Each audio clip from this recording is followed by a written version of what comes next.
الحمد لله نحمده ونستعينه ونستغفره ونؤمن به ونتوكل عليه ونعوذ بالله من شرور أنفسنا ومن سيئات أعمالنا من يهده الله فلا مضل له ومن يضلله فلا هادي له ونشهد أن لا إله إلا الله وحده لا شريك له ونشهد أن محمدًا عبده ورسوله أما بعد فإن خير الحديث كتاب الله وخير الهدي هدي محمد صلى الله عليه وسلم وشر الأمور محدثاتها وكل محدثة بدعة وكل بدعة ضلالة وكل ضلالة في النار اللهم صل على محمد وعلى آل محمد كما صليت على إبراهيم وعلى آل إبراهيم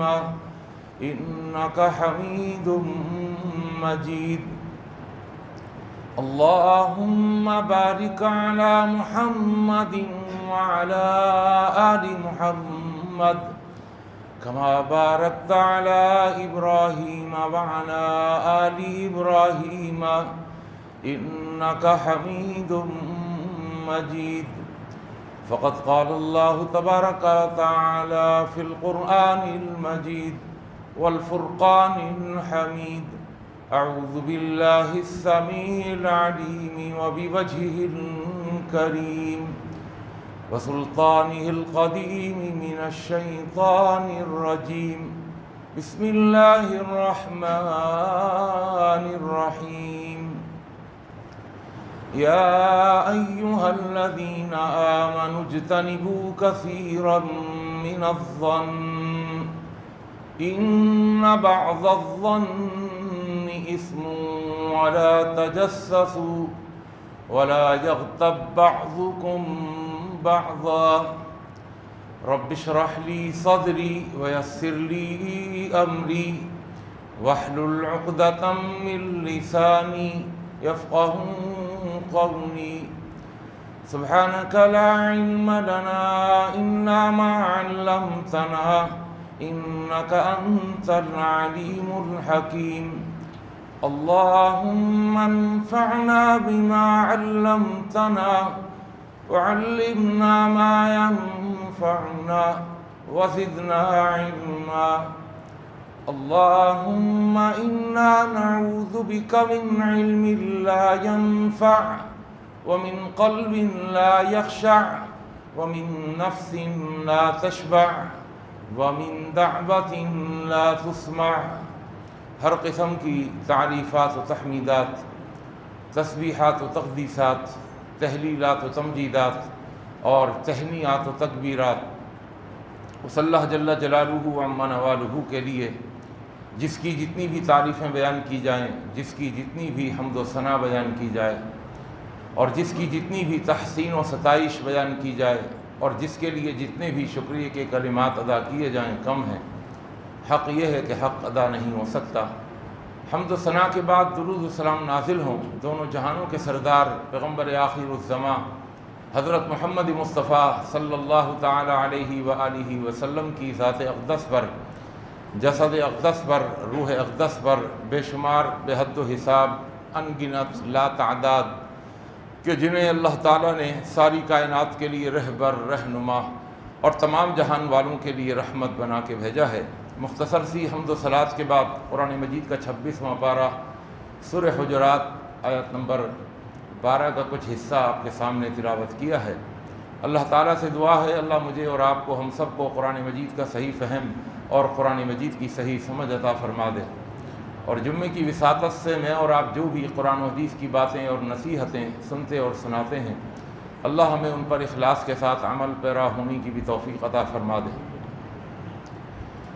میں نے آپ کو بتایا تھا کہ 6 معاشرتی برائیوں میں سے چوتھی معاشرتی برائی اللہ نے اس آیت کریمہ میں ابتداءً ذکر کی ہے، سر فہرست رکھا ہے کہ اے ایمان والو اجتنبوا، تم اجتناب کرو، تم بچو، کثیرا من الظن، بہت زیادہ بدگمانیاں کرنے سے، ان بعض الظن اثم، اس لیے کہ ساری کی ساری بدگمانیاں نہیں، کچھ بدگمانیاں ایسی ہوتی ہیں جو صریح گناہ ہوتی ہیں۔ اس سلسلے میں بہت ساری گفتگو گزشتہ جمعے الحمدللہ ہو چکی ہے، اور میں نے آپ کو بتایا تھا تجزیہ کرتے ہوئے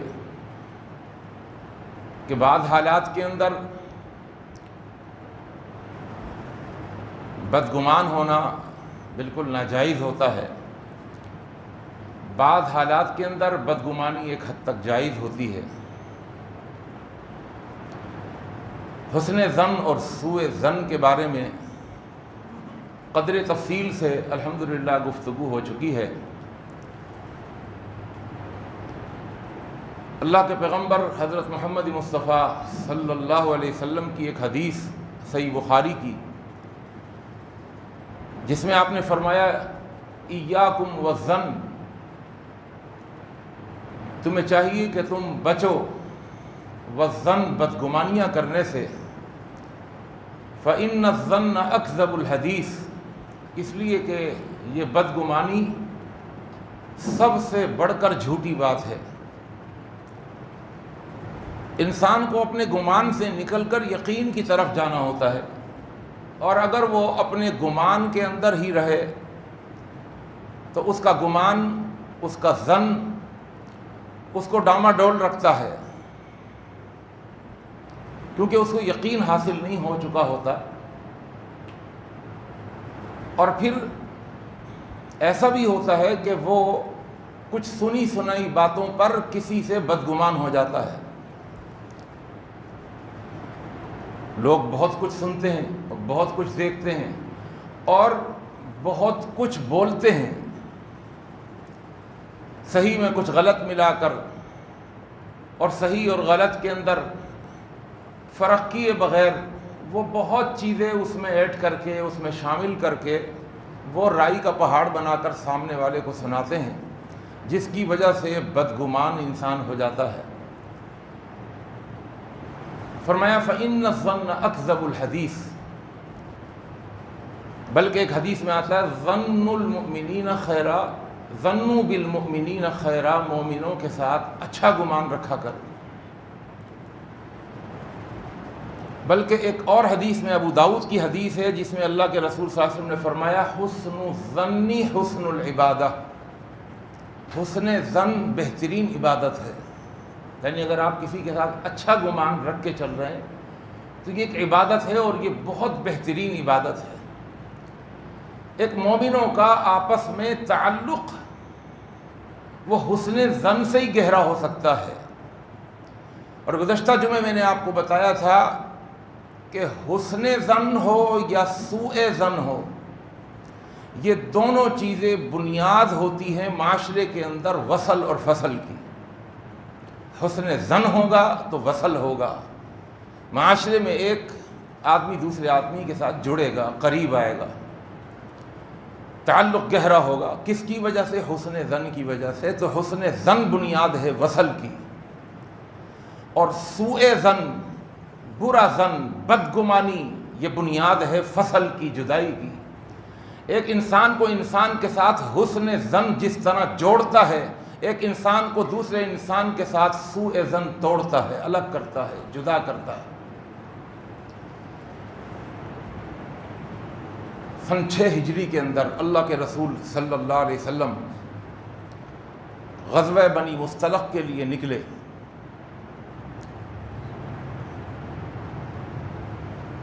آپ کا معمول یہ تھا کہ آپ سفر میں اپنی بیویوں میں سے کسی بیوی کو بھی اپنے ساتھ رکھا کرتے تھے، حالانکہ جنگ کا سفر تھا، ایک غزوہ تھا۔ چونکہ ازواج مطہرات کی تعداد زیادہ تھی تو آپ اکثر قرعہ ڈال دیا کرتے تھے، بھائی قرعہ میں جس کا نام نکل آئے گا قرعہ اندازی میں وہ میرے ساتھ میری بیوی چلے گی۔ غزوہ بنی مصطلق کے موقع پر قرعہ اندازی ہوئی تو ام عائشہ رضی اللہ تعالی عنہ کا نام نکل آیا۔ حضرت عائشہ رضی اللہ تعالی عنہ اللہ کے رسول صلی اللہ علیہ وسلم کے ساتھ غزوہ بنی مصطلق کے اندر روانہ ہو گئیں۔ اس زمانے کے اندر اونٹ کے اوپر ایک ہودج بنایا جاتا تھا۔ ہودج کہتے ہیں ایک چھوٹی سی جھوپڑی، جو بڑے بڑے جیسے ٹوکرے ہوتے ہیں نا، ٹوکرے ٹائپ کی جھوپڑیاں ہوتی تھیں جو اونٹ کے اوپر باندھی جاتی تھیں، اور ہودج کے اندر عموماً خواتین بیٹھا کرتی تھیں۔ تو حضرت عائشہ رضی اللہ تعالیٰ عنہ فرماتی ہیں میرے لیے بھی ایک ہودج تیار کیا گیا، ایک جھوپڑی جو اونٹنی کے اوپر باندھی گئی۔ میں اس سفر کے اندر اللہ کے رسول صلی اللہ علیہ وسلم کے ساتھ ساتھ تھی۔ جب ہم واپس آ رہے تھے غزوہ بنی مصطلق سے، تو ایک مقام پر اللہ کے رسول صلی اللہ علیہ وسلم نے پڑاؤ کیا، اور جب جس مقام پر پڑاؤ کیا جاتا تھا تو وہاں پر حضرت عائشہ فرماتی ہیں میرے ہودج کو، اس جھوپڑی کو، اس ٹوکرے کو اونٹنی سے اتار کر نیچے رکھ دیا جاتا، اور جب سفر کے لیے دوبارہ روانہ ہوتے تو اس ہودج کو اٹھا کر اونٹنی کے اوپر رکھ کے اسے دوبارہ باندھ دیا جاتا تھا۔ غزوہ بنی مصطلق سے واپسی پر ایک جگہ اللہ کے پیغمبر نے پڑاؤ کیا، میرے ہودج کو اونٹنی سے اٹھا کر نیچے رکھ دیا گیا۔ میں اپنے ہودج سے باہر نکلی اور قضائے حاجت کے لیے دور جگہ نکل گئی۔ آج بھی گاؤں دیہات میں قضائے حاجت میں کے لیے جہاں واش روم نہیں ہوتے تو عموماً اس جنگل کی طرف یا بیابان جگہ کی طرف لوگ جاتے ہیں، خواتین بھی جاتی ہیں۔ عائشہ فرماتی ہیں کہ میں ہودج سے نکلی اور میں قضائے حاجت کے لیے کوئی سناٹے والی جگہ پر میں چلی گئی، اور جب وہاں سے میں فارغ ہوئی اور واپس اپنے ہودج کے پاس آئی تو میں نے دیکھا کہ میرا ہار گم ہو گیا۔ حضرت عائشہ رضی اللہ تعالیٰ عنہ فرماتی ہیں بڑا قیمتی ہار تھا وہ۔ میں اس ہار کی تلاش میں دوبارہ واپس گئی اس جگہ پر جہاں میں قضائے حاجت کے لیے گئی تھی۔ بہرحال وہ مجھے ہار مل گیا۔ تلاش کرنے کے بعد وہ ہار لے کر جب میں واپس آئی تو دیکھا کہ قافلہ تو روانہ ہو چکا تھا۔ حضرت عائشہ فرماتی ہیں، اور یہ سارا واقعہ صحیح بخاری میں موجود ہے، فرماتی ہیں کہ میں بالکل نوعمر تھی، میں کوئی بڑی عورت نہیں تھی، بھاری جسم کی مالک نہیں تھی، میرا اتنا وزن نہیں تھا، تو ہودج کو اٹھانے والوں کو پتہ نہیں چلا کہ میں ہودج میں بیٹھی ہوئی ہوں یا نہیں۔ اس میں کچھ سامان بھی ہوتا ہے ہودج کے اندر، عورتوں کا سامان، بیگ وغیرہ، کچھ پانی پینے کی کوئی برتن وغیرہ۔ ہودج اٹھا کر اونٹنی پر رکھنے والے یہ سمجھے کہ میں ہودج میں بیٹھی ہوئی ہوں، کیونکہ سب نے دیکھ بھی لیا تھا کہ میں فارغ ہو کر اپنے ہودج کی طرف آ گئی، لیکن مجھے پھر واپس جاتے ہوئے کسی نے نہیں دیکھا ہوگا، اور انہوں نے میرے ہودج کو، خالی ہودج کو اونٹنی کے اوپر باندھ دیا، اور اللہ کے رسول صلی اللہ علیہ وسلم بھی یہ سمجھے کہ حضرت عائشہ ہودج میں بیٹھی ہوئی ہیں۔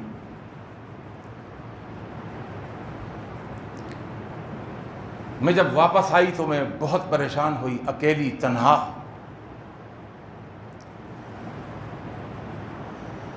دل میں خیال آیا کہ جہاں میری اونٹنی بیٹھی ہوئی تھی میں اسی جگہ پر بیٹھ جاؤں، اس لیے کہ اللہ کے پیغمبر جب آپ کو پتہ چلے گا کہ ہودج میں عائشہ نہیں ہے تو آپ تلاش کروائیں گے اور واپس یہیں آئیں گے۔ میں بیٹھ گئی۔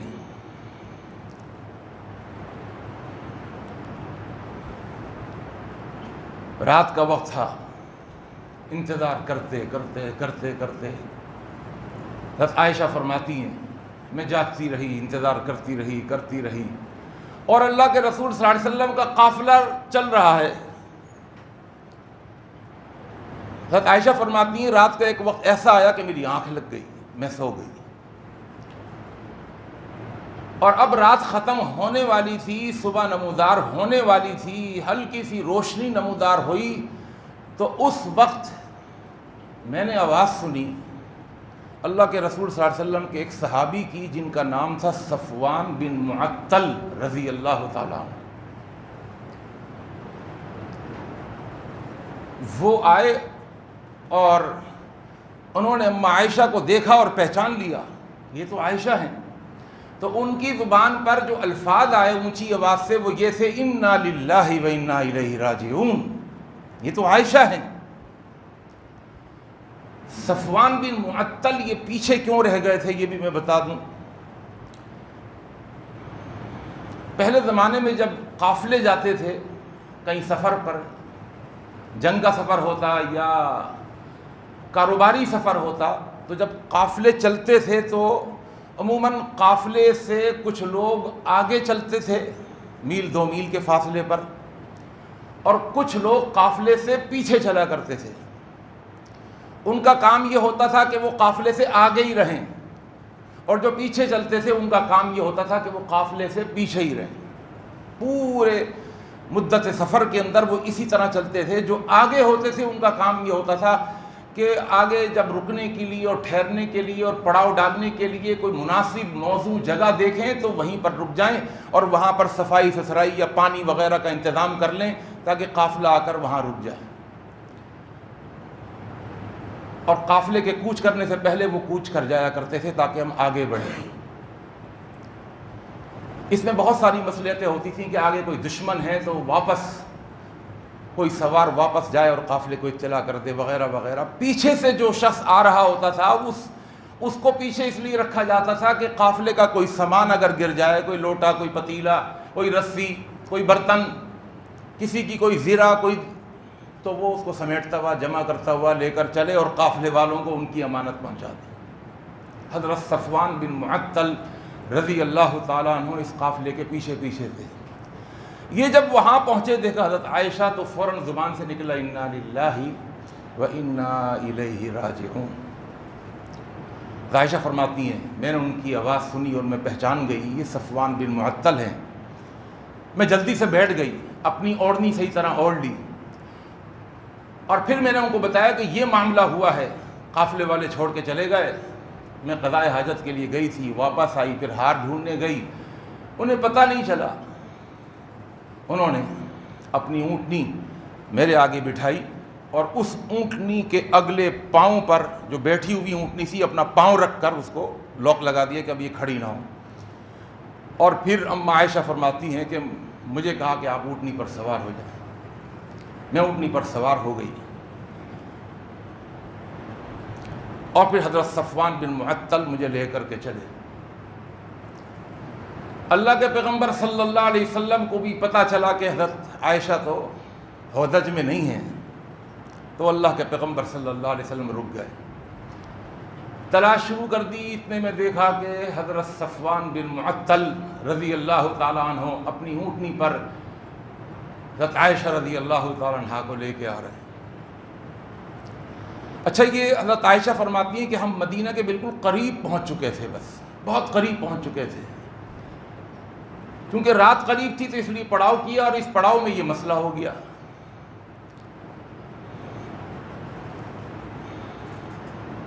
لشکر کے اندر کچھ منافقین بھی تھے، اور ان منافقین کے اندر منافقوں کا سردار عبداللہ بن ابی بن سلول بہت بڑا منافق تھا۔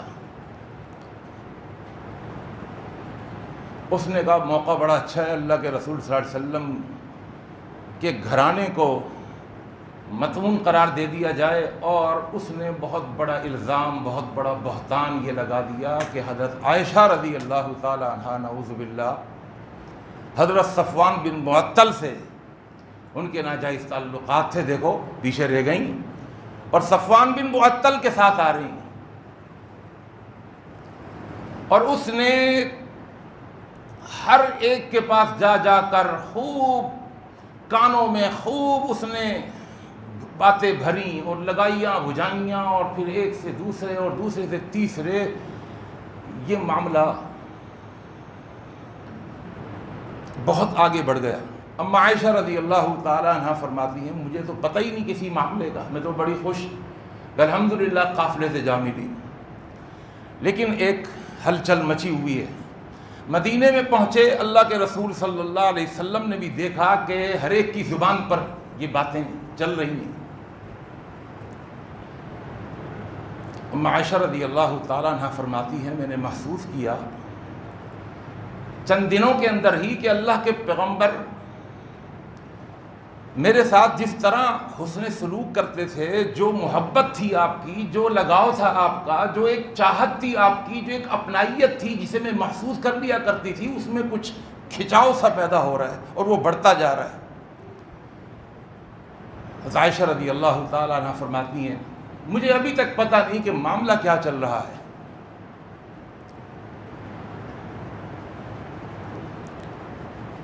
یہاں تک کہ میری کچھ طبیعت خراب ہوئی، اور جب میری طبیعت خراب ہوئی تو مجھے ایسا لگا کہ اب اللہ کے پیغمبر ضرور میرا خیال کریں گے، اس لیے کہ جب میں بیمار ہو جاتی تھی تو اللہ کے رسول صلی اللہ علیہ وسلم بڑا خیال رکھتے تھے۔ لیکن اما عائشہ فرماتی ہیں کہ میں بیماری کی حالت میں تھی تو اللہ کے پیغمبر بس آتے اور بس مجھ سے پوچھتے کیف حال ہو، کہ کیا حال ہے، اور بس اس کے علاوہ زیادہ بات چیت نہیں کرتے تھے۔ تو میں بہت گھائل اور پریشان ہوئی کہ کیا بات ہو گئی، آخر اللہ کے پیغمبر مجھ سے اتنے ناراض اور زیادہ باتیں بھی نہیں کر رہے، کسی بات کا کوئی جواب بھی نہیں دے رہے۔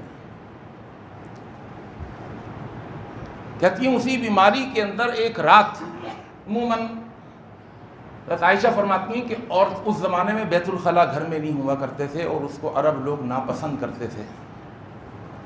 بیت الخلاء اور قضاء حاجت کے لیے، واش روم کے لیے جو ہے وہ دور جنگل کی طرف جایا کرتے تھے، بیابان جگہوں کی طرف، اور عورتیں خاص طور پر رات کو نکلتی تھیں قضاء حاجت کے لیے۔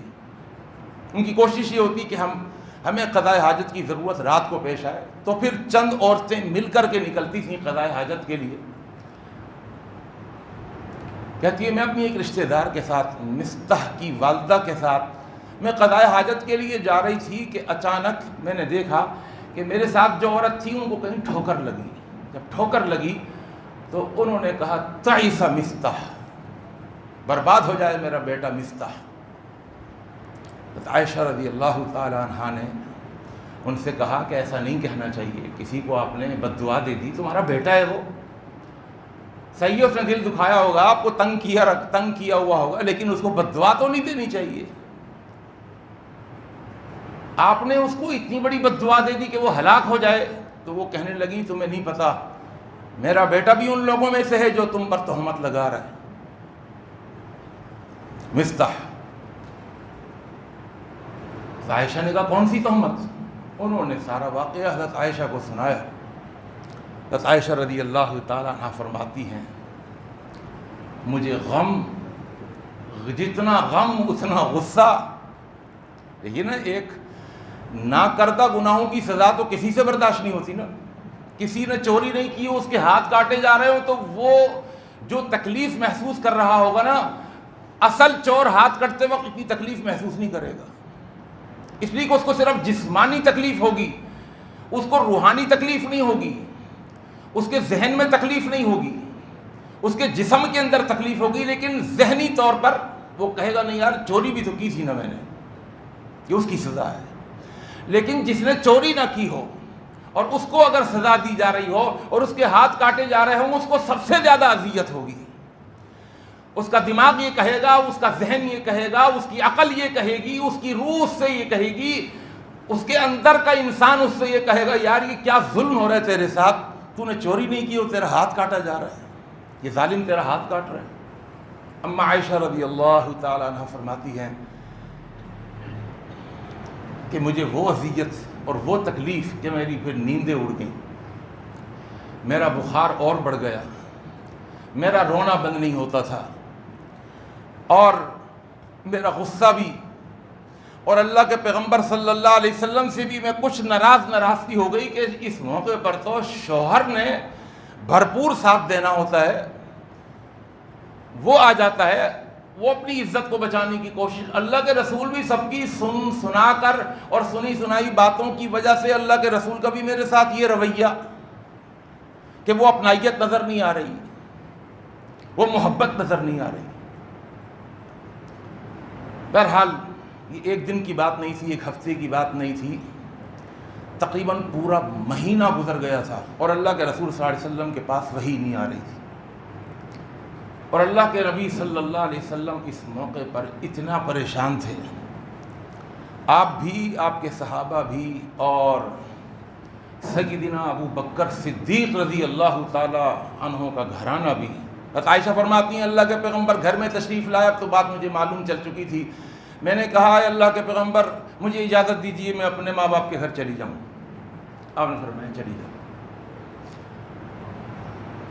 کہتی ہے میں گھر میں گئی، ہمارا ڈبل اسٹوری گھر تھا، نیچے میری والدہ تھیں، میں اپنی والدہ سے رو رو کے باتیں کر رہی تھی، اوپر ابو بکر صدیق رضی اللہ تعالیٰ عنہ میرے بابا قرآن مجید پڑھ رہے تھے۔ اور پھر اما عائشہ فرماتی ہیں کہ میں اتنی چیخوں کے ساتھ روئی کہ میری آوازیں ابو بکر صدیق نے سنی اور وہ نیچے تشریف لائے اور مجھے سہارا دیا، مجھے دلاسا دلایا۔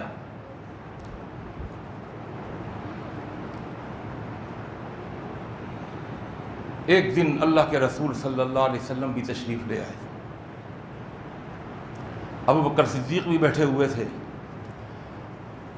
میری والدہ بھی بیٹھی ہوئی تھی اور ایک انصاریہ عورت بھی بیٹھی ہوئی تھی۔ اللہ کے پیغمبر نے مجھے قریب بلا کے کہا اے عائشہ میں نے سب سے مشورہ کیا ہے اور مجھے یقین ہو گیا ہے کہ تم سے کوئی گناہ سرزد نہیں ہوا، لیکن میں تم سے پوچھ رہا ہوں، اب تم صاحب معاملہ ہو، اگر تم سے کوئی غلطی ہو گئی، کوئی کوتاہی ہو گئی، کوئی گناہ ہو گیا تو تم اللہ سے معافی مانگو، اللہ تمہیں معاف کر دے گا،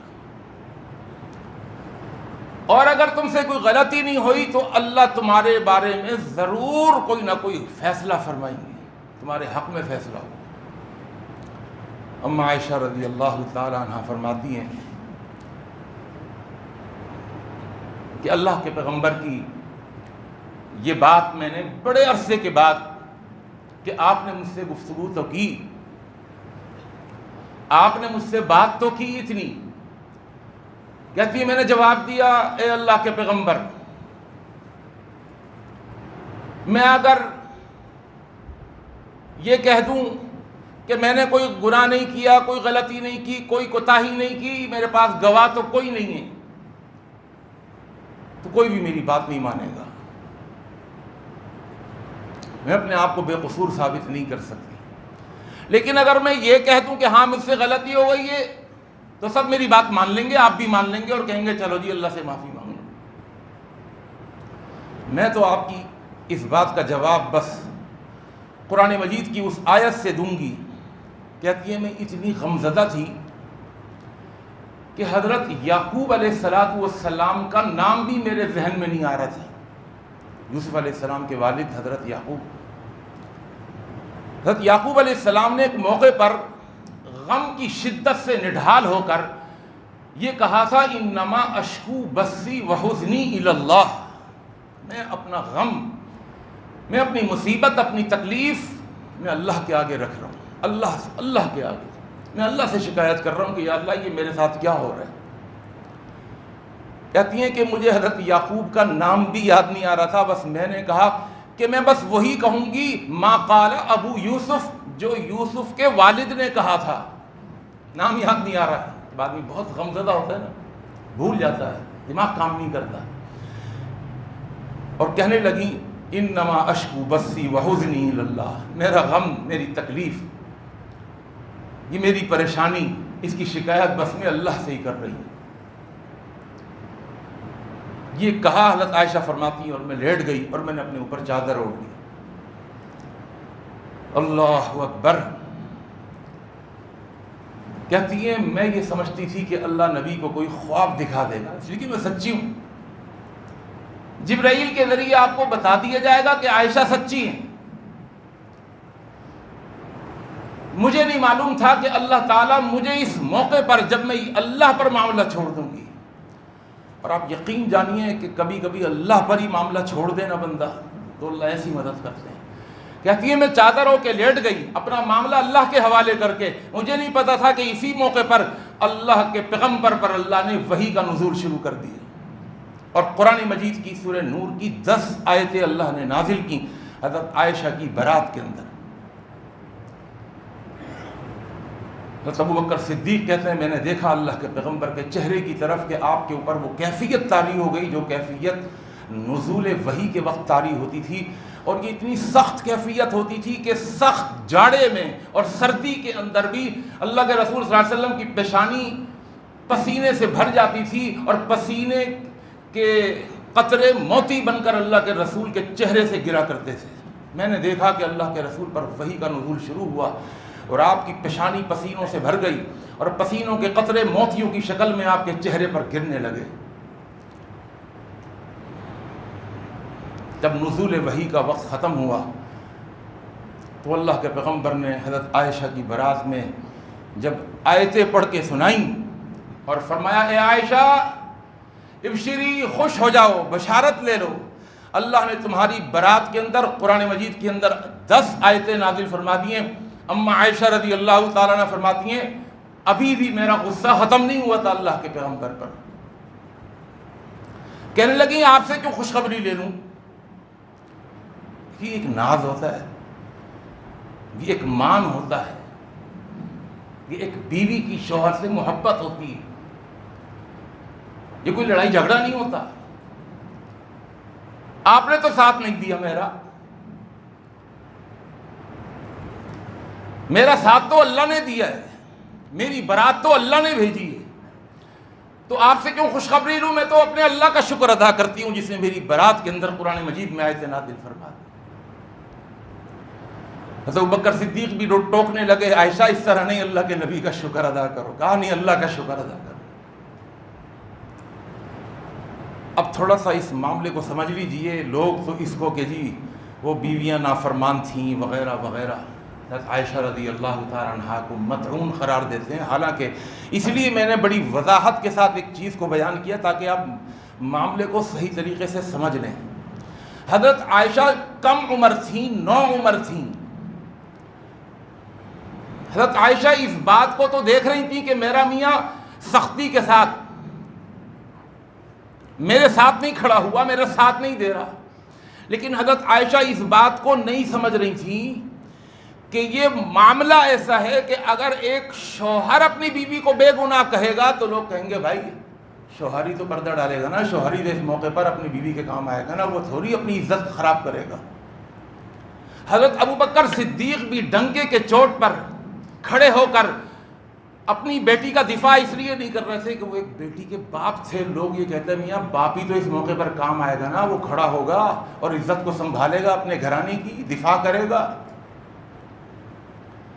اللہ کے رسول بھی اس لیے خاموش تھے کہ منافقین نے بہت پروپیگنڈا کیا تھا، یہاں تک کہ کچھ ایمان والے بھی منافقین کے اس پروپیگنڈے میں آ گئے تھے۔ ان میں حضرت حسان بن ثابت جو بہت بڑے شاعر اسلام تھے، وہ بھی اس پروپیگنڈے کے اندر آ گئے تھے۔ حضرت مصطح، حضرت ابوبکر صدیق کے قریبی رشتہ دار مسلمان، وہ بھی اس پروپیگنڈے میں شریک ہو گئے تھے۔ حضرت حمنہ بنت جہش رضی اللہ تعالی عنہا، اللہ کے رسول صلی اللہ علیہ وسلم کی سالی، حضرت زینب بنت جہش کی بہن، وہ بھی اس پروپیگنڈے میں آ گئی تھی۔ اور یہی ہے جب آیتیں نازل ہوئیں تو اللہ کے رسول نے حد قذف کو جاری کیا۔ حد قذف کہتے ہیں کوڑے لگاؤ بغیر تحقیق کے، تم نے کیوں الزام لگایا، کیوں بہتان لگایا۔ لیکن عبداللہ بن ابی بن سلول کو اس کے اوپر حد قذف آپ نے نہیں لگائی۔ سیرت کی کتابوں کا اگر آپ مطالعہ کرتے ہو تو اس میں وجہ ہے کہ آپ نے عبداللہ بن ابی بن سلول پر حد قذف کیوں جاری نہیں کی، ایک الگ بحث ہے۔ جمعہ کا اس مختصر سے وقت کے اندر اس سب کو میں کور نہیں کر سکتا. میں بتا ہی رہا ہوں کہ اللہ کے پیغمبر صلی اللہ علیہ وسلم بڑے خوش ہو گئے، اور اس موقع پر آپ کچھ بھی نہیں کر سکتے تھے، اس لیے کہ لوگ کہتے ہیں اپنی بیوی کا دفاع کر رہا ہے. ابو بکر صدیق بھی کچھ نہیں کر سکتے تھے کہ بھائی باپ اپنی بیٹی کے اوپر پردہ ڈال رہا ہے، وہ سنبھال رہا ہے اپنی عزت کو، اپنے گھر کو. لیکن جب آیتیں نازل ہو گئیں سبحان اللہ، اور اس دوران اللہ کے پیغمبر کی پریشانی کا یہ عالم تھا. میں صحیح بخاری سے چند حدیثیں آپ کے سامنے رکھ رہا ہوں. ایک موقع پر اللہ کے رسول صلی اللہ علیہ وسلم نے حضرت زینب سے سوال کیا، اپنی بیوی زینب بنت جہش. اچھا یہ بھی بتاؤں کہ آپ حدیث کا جب مطالعہ کریں گے تو زینب بنت جہش جو تھی نا، یہ حضرت عائشہ کی ٹکر کی تھی سوکن. لیکن حضرت عائشہ کہتی ہیں کہ میرے مقابلے کی اگر کوئی اللہ کی بیوی تھی نا، وہ زینب بنت جہش تھی. اور سمجھدار بہت تھی یہ خاتون. آپ نے حضرت زینب کو بلایا، حضرت عائشہ کی سوتن ہیں، اور پوچھا یا زینب ما علمتی ما رأیتی، عائشہ کے بارے میں کوئی چیز تم جانتی ہو، کچھ تمہیں پتہ ہے؟ فقالت یا رسول اللہ، حالانکہ بہن حضرت زینب بنت جہش کی جو بہن ہیں حمنہ بنت جہش، وہ منافقوں کے ساتھ چلی گئیں اور ان کے باتوں میں آ گئیں اور پروپیگنڈے میں شریک ہو گئیں. ہیں ایمان والی، ایمان کی حالت میں ان سے غلطی ہو گئی، لیکن ان کی بہن جو اللہ کے رسول کی بیوی ہے زینب بنت جہش، وہ اپنی بہن کی باتوں میں نہیں آئی کہ میری بہن کیا کہہ رہی ہے.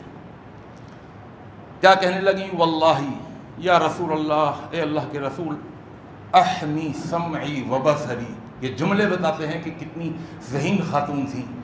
احمی سمعی و بصری، میں اپنی کانوں کی حفاظت کرتی ہوں، میں اپنی آنکھوں کی حفاظت کرتی ہوں. احمی سمعی و بصری، یعنی ایسا نہیں کہ جو میں نے سن لیا اور سنتے ہی فوراً میں نے دماغ میں اس کو گھسا لیا. میرے کان بڑے محتاط ہیں. میں آج کے اردو کے جملے میں ایک ہی جملے میں بات سمجھا دوں، میں کوئی کچے کان والی نہیں ہوں. ہم کہتے ہیں وہ فلانے کے بڑے کچے کان ہیں. کچے کان کا مطلب یہ نہیں ہے کہ کوئی گوشت گلا ہوا ہے پکا ہوا ہے، نہیں. کچے کان کا مطلب یعنی فوراً سنا اور فوراً سن کے ہاں ہاں کرنا شروع کر دیا. میں کوئی کچے کان والی نہیں ہوں. وبصری، اور میں کچی آنکھوں والی نہیں ہوں، بڑی گہری نگاہ رکھتی ہوں. تو میں نے اپنی گہری نگاہ حضرت عائشہ کے اوپر جب رکھی تو میں آپ کو بتاؤں واللہ ما علمت منہا الا خیرا، میں نے عائشہ کے اندر خیر ہی خیر اور بھلائی ہی بھلائی دیکھی ہے. عائشہ ایسی نہیں ہو سکتی. نزول وحی سے قبل اسی طرح بخاری میں آتا ہے اللہ کے پیغمبر حضرت اسامہ کے پاس گئے. فقال اسامہ، حضرت اسامہ نے جواب دیا اے اللہ کے پیغمبر اہلک یا رسول اللہ ولا نعلم واللہ الا خیرا، یہ آپ کا گھرانہ ہے، آپ کا گھرانہ، اس میں خیر کے علاوہ کچھ نہیں ہے. عائشہ میں خیر ہی خیر. حضرت علی کے پاس ایک دفعہ چلے گئے اللہ کے پیغمبر. حضرت علی سے پوچھا اے علی تم بتاؤ، یہ جو بہتان لگایا جا رہا ہے، یہ جو آوازیں اور یہ جو عائشہ کے بارے میں پروپیگنڈا ہو رہا ہے. حضرت علی بن ابی طالب نے کہا یا رسول اللہ لم یضیق اللہ علیک، اللہ آپ کے دل کو تنگ نہ کرے، کیونکہ آپ دلی طور سے بہت زچ ہو چکے تھے حالات کی وجہ سے. آپ زچ نہ ہوں، آپ پریشان نہ ہوں. سب سے پہلی بات میں یہ کہہ دوں اے اللہ کے پیغمبر والنساء سواہا کثیر، بہت ساری عورتیں ہیں. اگر آپ عائشہ کو نہیں رکھنا چاہتے نا، آپ عائشہ کو چھوڑ دیجئے اور آپ جہاں چاہیں آپ شادی کر لیں. لیکن ایک مشورہ میں ساتھ ساتھ دے دوں. پوچھا کیا مشورہ؟ حضرت علی رضی اللہ تعالیٰ عنہ بھی بڑے سمجھدار سے کہنے لگے آپ ایسا کریے وَسَلِّ الْجَارِيَةَ تَصْدُقُكَ، آپ حضرت عائشہ کی ایک لونڈی ہیں بریرہ، جنہیں حضرت عائشہ نے آزاد کر دیا تھا، وہ حضرت عائشہ کے ساتھ ساتھ رہتی ہیں اور وہ بہت ساتھ رہتی ہیں اور وہ بتائیں گی اصل، کیونکہ گھر کے مالکوں کے بارے میں سب سے زیادہ نوکر ہی جانتے ہیں، سب سے زیادہ ملازم جانتے ہیں مالکوں کے بارے میں. آپ بریرہ سے پوچھئے. اللہ کے پیغمبر نے بریرہ کو بلایا. فقال یا بریرہ هل رأيت فيها شيئا يريبك، تم نے عائشہ میں کوئی ایسی چیز دیکھی کبھی کہ تمہیں تھوڑا شک ہوا ہو عائشہ کے کریکٹر کے اوپر؟ کہنے لگی لا والذی بعثک بالحق ان رأیت منها امرأ اغمسه علیہا قط اکثر من انها جاریۃ حدیثۃ السن تنام عن العجین فتأتی الداجن فتأکلہ. اللہ کی قسم میں نے عائشہ میں خیر کے علاوہ کچھ نہیں دیکھا، بس ایک چھوٹی سی بات میں نے دیکھی، وہ بتا دوں. کون سی بات؟ کہا وہ ذرا کم عمر ہے، کچھ ذمہ دار نہیں ہے، اور غیر ذمہ داری کا ثبوت اس طرح کبھی کبھی دے دیتی ہے وہ عائشہ کہ وہ آٹا تو گوندھ لیتی ہے اور آٹا گوندھ کر پھر وہ سو جاتی ہیں، ادھر سے بکری آتی ہے وہ گوندا ہوا آٹا کھا لیتی ہے. یعنی ایک ذمہ دار عورت جو ہوتی ہے آٹا گوندھ کے چلو اوپر رکھ دیں، کوئی بکری نہ آ جائے، خراب نہ ہو جائے. بس یہ کم سنی کی وجہ سے یہ چیز تو میں نے دیکھی ہے عائشہ میں. اس کے علاوہ کریکٹر کے اعتبار سے عائشہ کے اندر ان کا کوئی کریکٹر لوز نہیں ہے. اچھا، ایک صحابی کھڑے ہوئے تھے بڑے سمجھدار، انہوں نے حضرت بریرہ کو ڈانٹا اور غصے سے کہا، کبھی کبھی نوکر نہ اصل بات نہیں بتاتے جب تک کہ زبردستی نہ کی جائے. کہنے لگے بتا رہی ہو صحیح بات یا نہیں؟ سچ بات بتاؤ حضرت عائشہ کے بارے میں. اللہ اکبر. نوکر کو ہی دبایا جا سکتا ہے نا، غلام کو ہی دبایا جا سکتا ہے. اب جو جملے کہے حضرت بریرہ نے حضرت عائشہ کے بارے میں وہ بھی سننے والے. کہنے لگیں واللہ ما علمت علیہا الا ما یعلم السائغ علی تبر الذہب الاحمر. یہ وہ جملے ہیں جو حضرت عائشہ کی صداقت کے اوپر ہمیشہ چمکتے رہیں گے، قیامت کی صبح تک دمکتے رہیں گے. زور جبر کرنے والے کو حضرت بریرہ نے جواب دیا، کہنے لگی اللہ کی قسم میں عائشہ کو اس طرح جانتی ہوں. مثال سے سمجھایا، الا ما یعلم السائغ، ایک گولڈ اسمتھ جو ہوتا ہے، گولڈ اسمتھ سونار، زرگر، فارسی میں زرگر اور انگلش میں گولڈ اسمتھ، اردو میں سونار. جب سونار ایک گولڈ اسمتھ، جب ایک زرگر اپنے سونے کو آگ میں تپاتا ہے اور اس کی ٹکیا سونے کی آگ میں تپاتا ہے، آگ میں تپا کر جو اس کے اندر سے کھوٹ ہوتا ہے وہ بالکل الگ ہو جاتا ہے اور وہ بالکل چمکدار سونے کی ایک ڈلی بنی ہوئی ہوتی ہے، اور اس کو سونار جانتا ہے اور سونار تلاش کرنے کے بعد بھی اس میں کھوٹ نہیں پا رہا ہوتا. میں عائشہ کو اس نگاہ سے دیکھتی ہوں تو اس کے اندر ذرہ برابر بھی کھوٹ نہیں پاتی.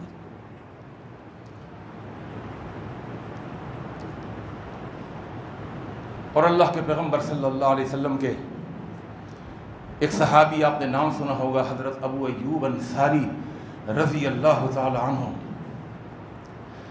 گھر میں بیٹھے ہوئے تھے. ایک دن اپنی بیوی سے کہنے لگے، پروپیگنڈا تو بہت تھا، کہنے لگے ارأیتی لو کنتی ایمکنک ان تفعلی ما رمیت بہ عائشہ. اے ام ایوب ذرا مجھے بتاؤ، اگر تم عائشہ کی جگہ ہوتی، اکیلی رہ جاتی وہاں، اور جو عائشہ کے اوپر الزام لگایا جا رہا ہے وہ تم پر لگایا جا رہا ہوتا، مجھے یہ بتاؤ اگر تم اکیلی اور تنہا ہوتی کیا تم کوئی غلط کام کر لیتی؟ شوہر ہے ابو ایوب، بیوی ہے ام ایوب، اور گھر میں بیٹھے ہوئے آپس میں بات چیت کر رہے ہیں. کہنے لگیں لا واللہ، خدا کی قسم میں اگر عائشہ کی جگہ ہوتی تو میں کبھی بھی ایسا گناہ نہیں کر سکتی تھی اس موقع پر. فواللہ، تو انہوں نے جواب دیا، کہنے لگے فواللہ لعائشۃ خیر منک وخیر من نساء العالمین. آؤ میں تمہیں بتاؤں، تم یہ کہہ رہی ہو نا، تم میری بیوی ہو کہ یہ غلط کام میں کر نہیں سکتی، تم نہیں کر سکتی تو عائشہ تو تم سے زیادہ بہتر ہیں، وہ کیسے کر سکتی؟ یعنی حسن ظن رکھا حضرت عائشہ سے اس موقع پر کہ پورا مہینہ ہو گیا وحی نہیں اتر رہی، اللہ کے رسول بھی خاموش، ابو بکر بھی خاموش، اور خوب پروپیگنڈا ہو رہا ہے. اللہ کے رسول صلی اللہ علیہ وسلم کی خاموشی ہے اور صحابہ آپس کے گھر میں بیٹھ کر میاں بیوی یہ باتیں کر رہے ہیں کہ تم سے تو بہتر ہیں عائشہ، جب تم یہ کام نہیں کر سکتی تو عائشہ کیسے کر سکتی ہے؟ جب یہ سوال کر لیا تو اب بیوی نے شوہر سے سوال کیا اور کہا